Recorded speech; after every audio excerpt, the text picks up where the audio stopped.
I see this as 3 depths of invitation. So your main job is faithful invitation. And the first level of invitation is this. It's invitation into conversation. That's what I call it. So I try to be pleasant, like a nice little Midwestern guy should be. So I just try to be pleasant where I go, like, hey, how you doing today? How are things going? And if people want to talk, I'll engage them in conversation. If they don't, I kind of drop the ball. Or I like to shake the dust off my feet. But I might try a couple of times, like, hey, how's your day going? How are things going? And if they don't want to talk, they don't want to talk.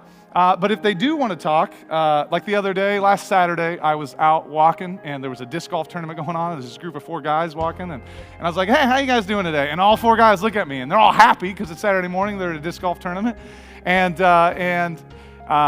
this is a great example of how it goes. They're like, oh, we're doing great, and I was like, and I look at them. They're playing disc golf, contextualized. I was like, hey, which one of you guys is the best at this, right? Like a little joke. They all start kind of laughing. They're like, oh, we're all pretty even. This is a disc golf tournament. So I stopped, talked to the guy about disc golf. I was wearing a church shirt, so he's like, oh, hey, we got a bunch of church guys. And I go, are any of you guys church guys? And immediately, boom, spiritual conversation.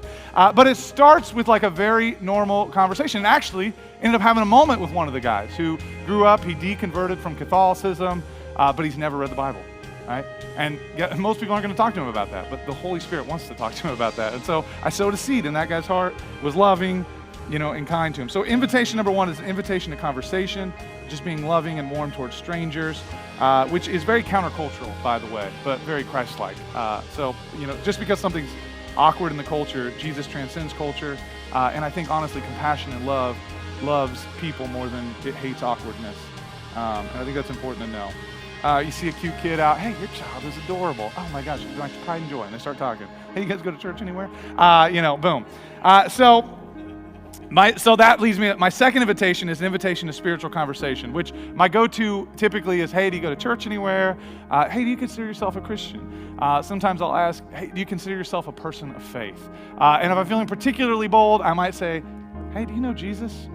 Which gets you there real quick. Or they look at you like, what did you just say? But that it actually fades, and then they start talking to you. It's just sometimes a little initial shock.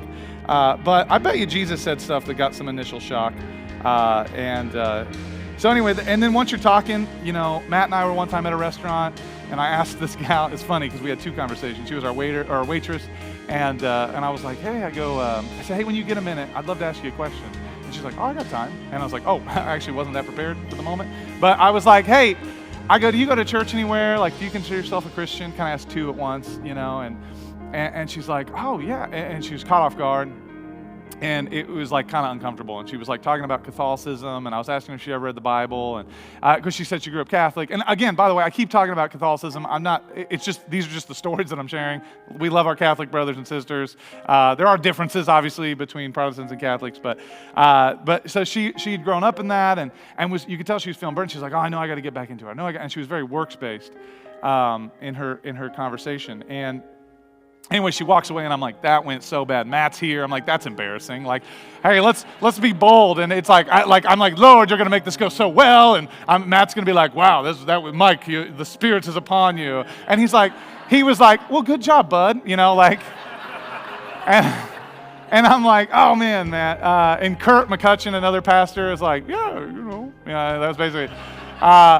So then I go, guys, I'm gonna say one more thing. I'm gonna say one more thing. She's our waitress, I'm gonna say one more thing. I'm just gonna encourage her to read the Bible, starting in the book of John. Because most people have never read the Bible. Actually, that's how I got saved. Reading the New Testament for the first time, I met Jesus. And I was like, why did no one tell me this? That was one of my first thoughts. And who is this? That takes away the sins of man. What is this? I didn't know.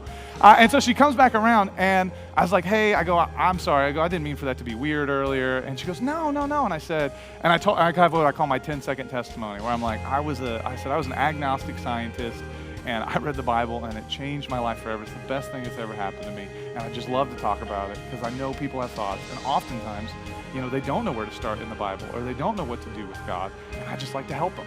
And then we have a 10-minute conversation. I end up inviting her to Jubilee Church because we were in St. Louis at the time. And we talk about Jesus, we talk about the Bible, and she's like, you know what? I've always thought about reading the Bible. I have the Bible. I've never read it. I carry around these little Bible reading plans. They're little business cards, and they can write a church invite. And they have a little hey, here's how you start reading the Bible. And it starts in the New Testament just to get them to Jesus.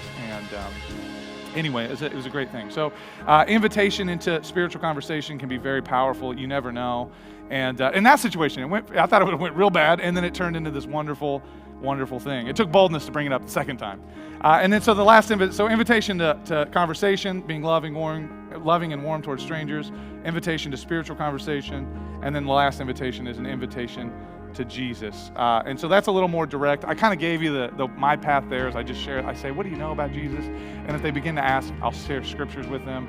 If I don't have a Bible with me, I have Matthew 11 memorized. I have a couple of passages. There's a reason I have them memorized because I use them as I'm sharing the gospel with people. They're kind of my go-tos. Ephesians 2, I have that memorized, so I'll share that with people.